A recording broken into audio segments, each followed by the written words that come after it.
even more, think about what that'll do to your company. If you don't have insurance that can deal with that kind of stuff, you can easily pull it down. So as a cost-benefit ratio, get insurance. Confidential information, termination, force majeure.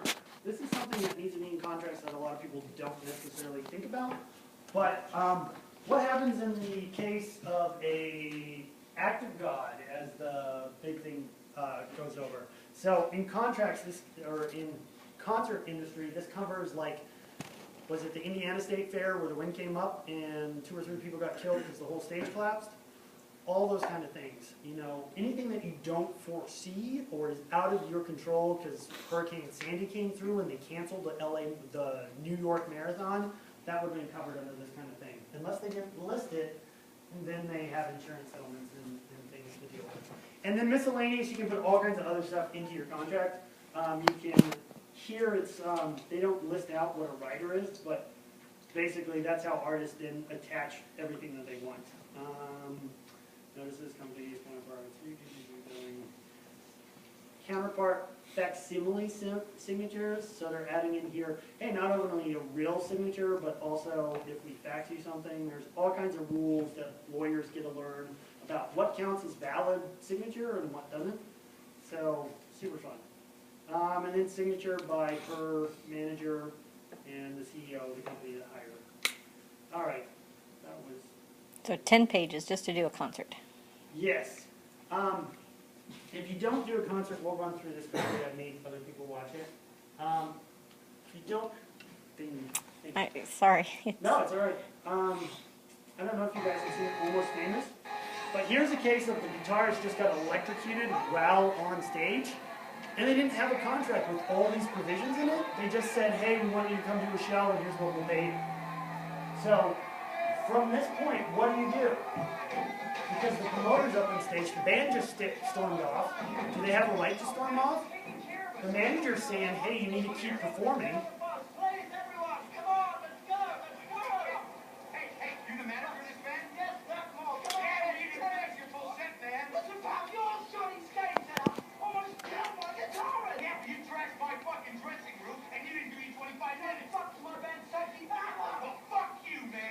Sorry, not a PG class.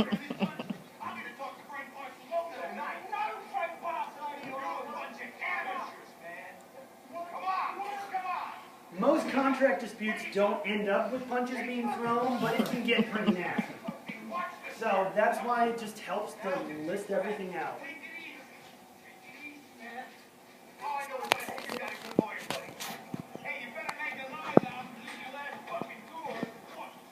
You might want to shut down one of the lights back behind you. That's that one, no, the other one. Hey, look at that. There, that way you'll be able. Anyway, this all goes, and then they run the bus through the gate, and great show. So anyway, it actually is an insight on the music industry, although a long time ago, so there you go. So next the book kind of moved on to agency law, and what is an agent? Does everybody just think of like a Hollywood agent when you're talking about agents? That's what you see. I mean, I have links to Tropic Thunder down there. If you haven't seen it, Tom Cruise plays an agent. Well, he doesn't play an agent. He plays a studio head dealing with Matthew McConaughey as an agent. Those agents for Hollywood and music generally can do just about anything because the artist has given them rights too. But an agent is just someone authorized by you to act on your behalf and enter into binding contracts for you. So that means instead of you being the one that signs the contract that says, hey, I'm going to pay a whole bunch of money, somebody else can do it for you. And the bigger question is, who can do that? Well, business partners can do that for you. Potentially employees can do that.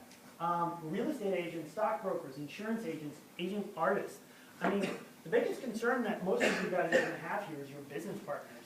So if you go into business with a partner and you don't specifically state out who is responsible for doing what, say you're a business, who's got a great business idea for something crazy? Okay, I'll do the boring restaurants. So if you've got a restaurant, and you have a business partner, and we can do cats again, and they really like cats, and they decide it needs to be cat-themed restaurant, and you need to get 50 cats to live in the restaurant at any time. Well, one, it's a health code violation, but what would stop them? They're a partner in the business. They have the right to go out and buy these things and commit the company to buying 50 cats. You need to think about these things and spell them out when you get into a business partnership, because if there's no definitions on who can do what, and your partner, which you just hired, you just got in because they're providing most of the financing, well, if they're a little bit crazy, they can come back and do things to get you all in trouble. So it's one of the things that you have to think about when you're going and starting up. Same thing can kind of happen with employees, but it's less likely, because an employee can only have the capacity if they're presumed to have the capacity. So in that restaurant example, a manager can go out and buy 50 gallons of mustard, but, well, let's increase that. 500 gallons of mustard. Makes sense, because they're the manager, that's their job to make sure it gets there. But say the server up front couldn't go out and do that. But if the manager gave the server up front, because you ran out of mustard, you know, $100 to go buy some and bring it to the restaurant, they could do that. So something that you have to think about, who's presumed to be able to do what in that case. But you will probably have agents that are able to do things. Anybody drive a car? So you got an insurance agent. Well, insurance agents, you think that you're just signing a contract with them for them to give you insurance? Well, the actual insurance, that agent then has to go to an underwriter who actually issues the policy to cover you. So you've just given them right to the auto agent to get a policy that signs you into a policy to cover you. So it's one of those things that you don't see. Has anybody seen Tropic Thunder? Few people? Okay. I'm just going to do the first, not quite PG, but it's too long. Here, in this case, Matthew McConaughey is playing an agent, and Buck up here, tugboat. Who cares how much more talented he may be than... Oh, no, come on, man. It's not okay. It is not okay, Doug. And you don't need to explain to me why you need TiVo. Or clean water, clean sheets, food, shelter. And I fought for that in your contract, huh? Hey, how's the adoption thing coming, buddy? he's authorized his agent to get all of these things in his contract. So the agent put together the contract and can sign for him to connect him with these services. So that's why he's saying, you don't have to explain it to me. You've authorized me and you said you wanted that, so that's what I'm going to do for you. The Packers on TiVo mission for the YOU. Work on those tears, my man. All right. Yeah. Say it for me one time. You make me happy. Happy.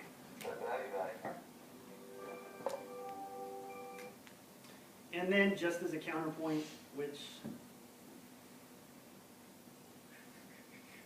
here's what happened afterwards because he didn't have his TiVo. His agent then was responsible for going and making sure the contract was fulfilled. Yeah, I know, in about 2 seconds.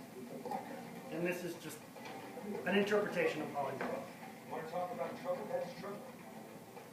Tom Cruise? Doesn't look anything like. No. What do you expect? What do you need, Les? Glasses? So you can read the Tropic Thunder contract and guarantees my client Tug's feeding some form of digital video recorder on location? Huh?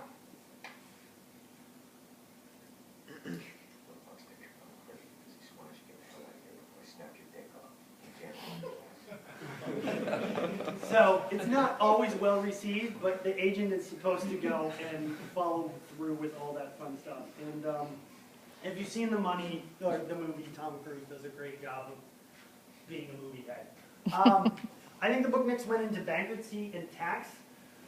Let's just say I've gone through 2 tax classes, and the first thing that they teach you in law school about tax is if you have a tax question, go to a tax attorney. They tell you this to lawyers, to go to a tax attorney specialist. So that's the easiest thing to say. If you're going through a bankruptcy and tax, it's not a great place to be. Do you really want to deal with the IRS? There are so many questions. I mean, this is about the same size as the Internal Revenue Code, which is another supplement that you go through. And then on top of this, I'm sure there's piles and piles and piles of specific rulings and how you're supposed to deal with things. Just go to an attorney. It makes it easier. I mean, even with an accountant, they probably need to go to an attorney on a lot of stuff. So anyway, next we're going to move on to intellectual property, which can be very, very valuable, and a lot of companies are just based entirely on intellectual property. So the three types I'm going to cover are patents, trademarks, and copyright. So I got a couple examples, and let me know what you think each of these is. So this was the case, WWF, World Wide Wrestling Federation, versus the WWF, World Wildlife Federation. What kind of case do you think this was?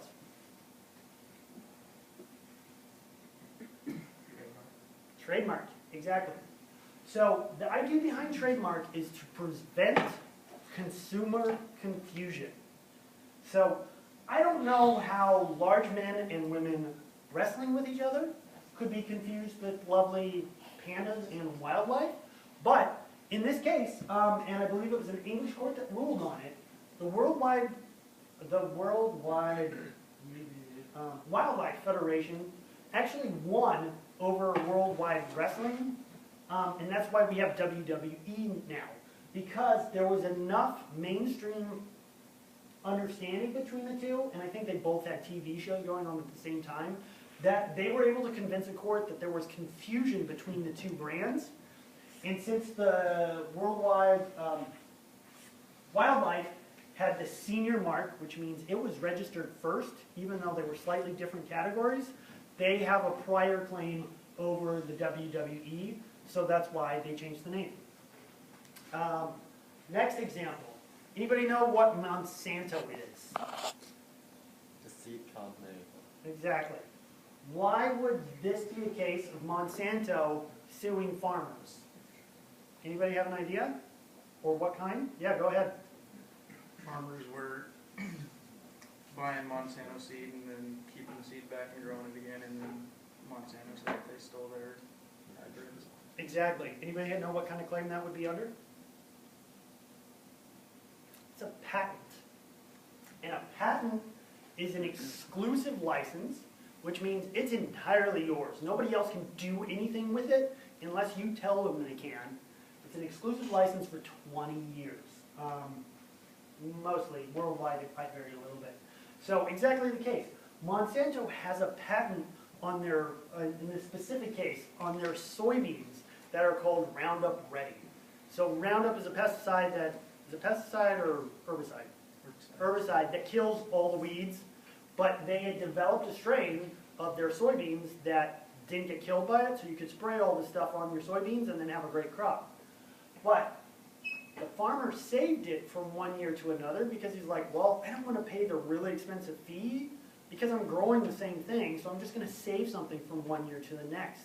Well, the courts ruled under an exclusive license, Monsanto didn't give them the right to do that. The right was you can buy it and plant it for 1 year. You can't save it. And so that exclusive license gave them a great deal of power. I mean, most of the time you see patents in a machine or in an industry or online, you see them in cell phones, there's all kinds of patents, but it can also be living things, depending on where you are in the world. So that's what this case is all about. And then, anybody have an idea about what this case is? Since we've only got one left. Copyright. So, Robin Thicke has a song out right now that, I did put the link in. Let's do that. I just haven't put the link in. Tell me, who do you think's infringing on copyright here, if it goes through?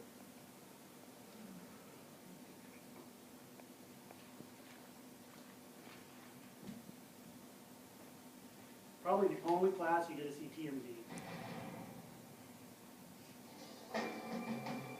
This is a Robin Thicke song.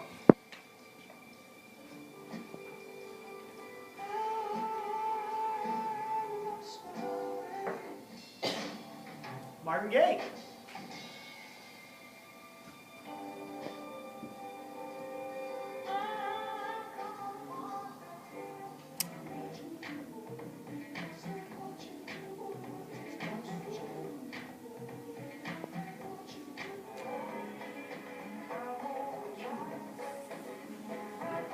Anybody think there's some copyright violation